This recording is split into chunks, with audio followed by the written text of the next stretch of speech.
행복한 하루를 여는 아침 묵상, 오늘 1월 11일 수요일 아침입니다. 잠언 9장을 읽고 묵상하겠습니다. 지혜가 그의 집을 짓고 7 기둥을 다듬고 짐승을 잡으며 포도주를 혼합하여 상을 갖추고 자기의 여종을 보내어 성중 높은 곳에서 불러 이르기를 어리석은 자는 이리로 돌이키라. 또 지혜 없는 자에게 이르기를 너는 와서 내 식물을 먹으면 내 혼합한 포도주를 마시고 어리석음을 버리고 생명을 얻으라. 명철의 길을 행하라 하느니라. 거만한 자를 징계하는 자는 도리어 능력을 받고 악인을 책망하는 자는 도리어 흠이 잡히느니라. 거만한 자를 책망하지 말라. 그가 너를 미워할까 두려우니라. 지혜 있는 자를 책망하라. 그가 너를 사랑하리라. 지혜 있는 자에게 교훈을 더하라. 그가 더욱 지혜로워질 것이요 의로운 사람을 가르치라. 그의 학식이 더하리라. 여호와를 경외하는 것이 지혜의 근본이요 거룩하신 자를 아는 것이 명철이니라. 나 지혜로 말미암아 네 날이 많아질 것이요 내 생명의 해가 네게 더하리라. 내가 만일 지혜로우면 그 지혜가 내게 유익할 것이나 내가 만일 거만하면 너 홀로 해를 당하리라. 미련한 여인이 떠들며 어리석어서 아무것도 알지 못하고 자기 집 문 앞에 앉으며 성읍 높은 곳에 있는 자리에 앉아서 자기 길을 바로 가는 행인들을 불러 이르되 어리석은 자는 이리로 돌이키라. 또 지혜 없는 자에게 이르기를 도둑질한 물이 달고 몰래 먹는 떡이 맛있다 하는도다. 오직 그 어리석은 자는 죽은 자들이 거기 있는 것과 그의 객들이 스올 깊은 곳에 있는 것을 알지 못하느니라. 아멘. 아무나 꾸짖지 마라. 오늘 묵상의 제목입니다. 8절 9절 요절입니다. 거만한 사람을 책망하지 말아라. 그가 너를 미워할까 두렵다. 지혜로운 사람은 꾸짖어라. 그가 너를 사랑할 것이다. 지혜로운 사람은 훈계를 할수록 더욱 지혜로워질 것이다. 이 9장은 첫 잠언 묶음의 마지막 장입니다. 첫 묶음의 이 9장, 1장부터 9장은 비교적 긴 잠언들의 묶음이죠. 문장이 짧을수록 오래된 잠언으로 보는 게 성경의 문서비평의 정설인데요. 그렇다면 이 첫 묶음은 그런 오랜 격언들을 주제별 의미를 따라서 좀 더 후기에 편집한 것이 아닐까, 그렇게 봐도 좋을 것 같아요. 어찌됐든 첫 묶음의 특징 중 하나는 이 9장에서도 나타나듯이 지혜가 여성으로 묘사된다는 점입니다. 그래서 지혜의 대척점에 있는 미련함이나 어리석음도 음녀나 이방계집 또는 미련한 여인 등으로 묘사되어 왔죠. 오늘 9장을 보니까 그 지혜가 왕궁이나 성전에 버금가는 7 기둥으로 된 집에 사는 여인으로 높아져 있습니다. 그러면서 1, 2절 한번 보세요. 시녀들을 보내서 사람들을 초대하는데요. 지혜가 7 기둥을 깎아 세워서 제 집을 짓고 짐승을 잡고 포도주를 잘 빚어서 잔치상을 차린 다음에 시녀들을 보내서 사람들을 초대했다 그래요. 근데 초대 대상을 보니까 4절에 나오죠. 어리석은 자와 지혜 없는 자들을 초대했다 합니다. 세번역은 어리숙한 사람과 지각이 모자란 사람이라고 했고요. 공동번역은 어리석은 이와 속없는 이라고 번역을 해 주었습니다. 어리석다 또는 어리숙하다, 이런 말로 번역된 시브리어가 푸타임이라고 하는 단어인데요. 도덕적인 방향 감각이 없어서 악으로 기울어질 수 있는 단순한 사람 정도로 이해할 수 있는 단어입니다. 초대의 말은 5절 6절에 나오죠. 와서 내가 차린 음식을 먹고 내가 잘 빚은 포도주를 마셔라. 어수룩한 길을 내버리고 생명을 얻어라. 명철의 길을 따라가거라. 이게 초대의 글이죠. 종합해 보면 지혜를 배우는 길은 분명 환골탈태를 요하는 각오나 비전, 노력과 연습, 그런 것들이 필요한 일이긴 하지만 즐거움이 없는 길은 아닌 것 같아요.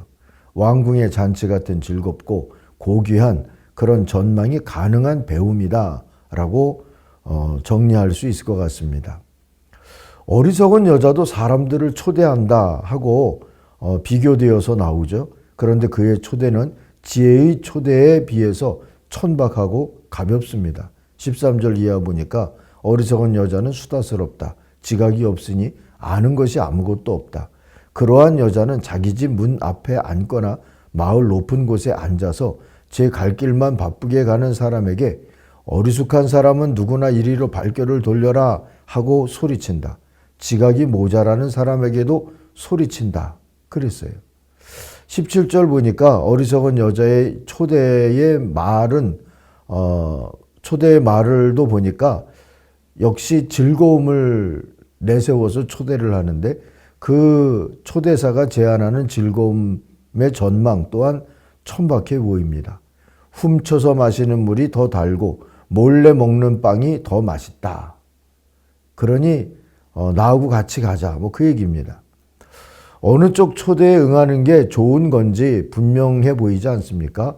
왕궁의 잔치가 좋은 건지 훔쳐서 마시는 몰래 먹는 그런 것들이 더 좋은 건지 선택의 여지가 없어 보이죠. 그럼에도 불구하고 모두가 다 지혜가 부르는 왕궁의 잔치 자리를 그 초대에 응하는 것은 아닌 것 같아요.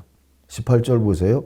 그런데도 어리석은 사람은 죽음의 그늘이 바로 그곳에 드리워져 있다는 것을 모른다. 그 여자, 음녀죠. 그 여자를 찾아온 사람마다 이미 스올의 깊은 곳에 가 있다는 것을 그 어리석은 사람은 알지 못한다. 자, 왜 이렇게 될까요? 오늘 요절을 한번 보시면 다시 한번 보십시다. 8절 9절이죠. 거만한 사람을 책망하지 마라. 그가 너를 미워할까 두렵다. 그랬어요. 지혜로운 사람은 훈계할수록 더욱 지혜로워지는데 거만한 사람은 오히려 더 미워한다. 그렇게 나오죠.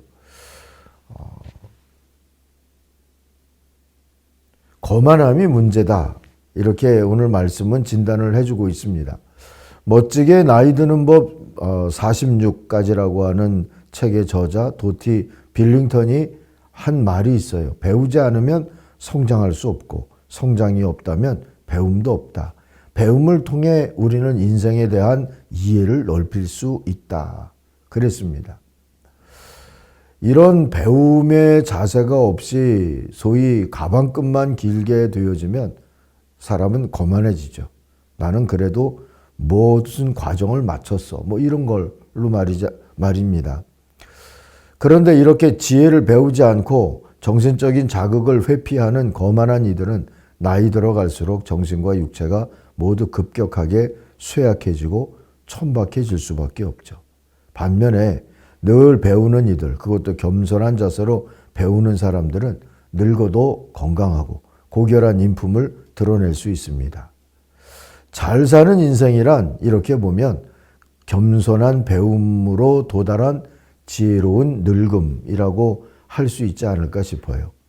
겸손을 다시 정의를 해보면 주님을 향해 열린 마음이라고 할 수 있죠. 그래서 10절의 말씀이 필요한 겁니다. 주님을 경외하는 것이 지혜의 근본인 것이다 하고 말이죠. 주님의 말씀이 책망하거나 변화를 요구해도 여러분 마음을 닫지 마십시다. 겸손하게 들으십시다. 지혜의 초대로 여기고 열린 마음으로 듣고 또 되새기십시다. 주님의 말씀은 힘이 있어서 우리를 배움의 길로, 살림의 길로, 진보의 길로 이끌어 주실 줄로 믿습니다. 오늘 저녁부터 신년 부흥사경회가 시작이 되죠. 하나님이 부르시는, 우리 주님이 부르시는 왕궁의 잔치 같은 그런 지혜의 배움의 자리에서 우리가 또 아프게 들어야 될 것은 듣고 즐겁게 들어야 될 것은 즐거워하면서 하나님 안에서 또 한 번 지혜롭게 나이 들어갈 수 있는 그런 기회를 얻으시기를 간절히 바랍니다. 기도하겠습니다. 하나님 아버지, 주님께 늘 겸손하기를 원합니다. 그리고 오늘부터 말씀 듣는 공동체를 하나님이 축복해 주셔서 모인 중에 성령의 감동도 있고 말씀의 훈계도 깨닫고 그리고 새로운 비전도 발견하고 각오도 할 수 있는 그런 은총의 시간이 되게 하여 주옵소서. 예수님의 이름으로 기도하옵나이다. 아멘. 하늘에 계신 우리 아버지, 아버지의 이름을 거룩하게 하시며 아버지의 나라가 오게 하시며 아버지의 뜻이 하늘에서와 같이 땅에서도 이루어지게 하소서. 오늘 우리에게 일용할 양식을 주시고 우리가 우리에게 잘못한 사람을 용서하여 준 것 같이 우리 죄를 용서하여 주시고 우리를 시험에 빠지지 않게 하시고 악에서 구하소서. 나라와 권능과 영광이 영원히 아버지의 것입니다. 아멘. 각자 기도하겠습니다.